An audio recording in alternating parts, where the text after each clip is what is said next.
آج جب آپ نے بجٹ دیا ہے، امپورٹڈ بجٹ دیا ہے، آئی ایم ایف کا بجٹ دیا ہے، تو اس سے کیا نئے ٹیکسز کا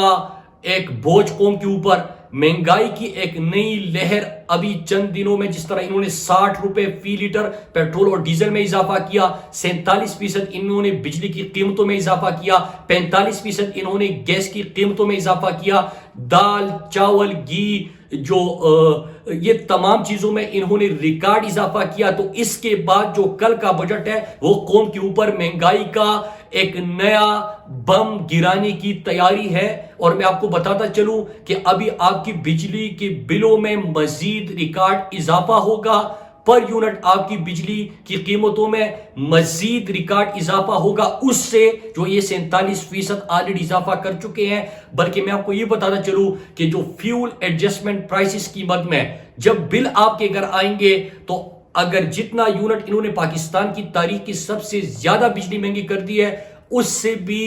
دگنے آپ کے بل آئیں گے۔ فیول پرائس ایڈجسٹمنٹ جب آتا ہے تو لوگوں کی چیخیں نکل جاتی ہے، اور یہ اب ریکارڈ فیول پرائس ایڈجسٹمنٹ لوگوں کے بلوں میں لے کے آئیں گے۔ تو یہ قوم کے اوپر پیٹرول اور ڈیزل کی قیمتوں کی بات ہو رہی ہے کہ ایک دفعہ پھر اس میں اضافہ کرنے یہ امپورٹڈ حکومت جا رہی ہے۔ تو قوم کا سوال ہے کہ وجہ کیا تھی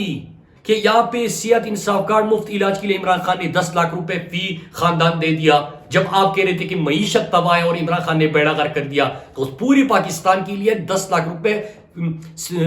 تک پرائیویٹ اسپتال میں بھی مفت علاج کی سہولت دے دی۔ جب آپ کہہ رہے تھے کہ بیڑا غرق کر دیا تو 1.60 کروڑ خاندانوں کو عمران خان نے 12,000 فی خاندان عالمی وبا کے مشکل دنوں میں دے دیا۔ جب آپ کرونا میں لاک ڈاؤن کا راگ الاپ رہے تھے اور ملک کی ترقی کو روک رہے تھے، اس وقت دنیا نے تسلیم کیا، آج تسلیم کر رہی ہے کہ سب سے بہترین عمران خان کی سمارٹ لاک ڈاؤن کی پالیسی تھی۔ اور دنیا کے جن دو ممالک کا ذکر ہوتا ہے اس میں ایک پاکستان کا ذکر ہوتا ہے، اور امپورٹڈ وزیر خزانہ جو پرچی پہ پارٹی چیئرمین بھی بنا، پرچی پہ یہ یہاں تک پہنچا، اور اب پرچی پہ یہ وزیر خارجہ بیٹھا ہوا ہے امپورٹڈ حکومت کا، تو یہ بھی وہاں پہ جا کے سمارٹ لاک ڈاؤن کے کنسپٹ کی تعریف کیے بغیر نہیں رہ سکا۔ تو قوم سوال پوچھتی ہے کہ وجہ کیا تھی۔ سبسکرائب کریں اور بیل دبائیں تاکہ کوئی خبر رہ نہ جائے۔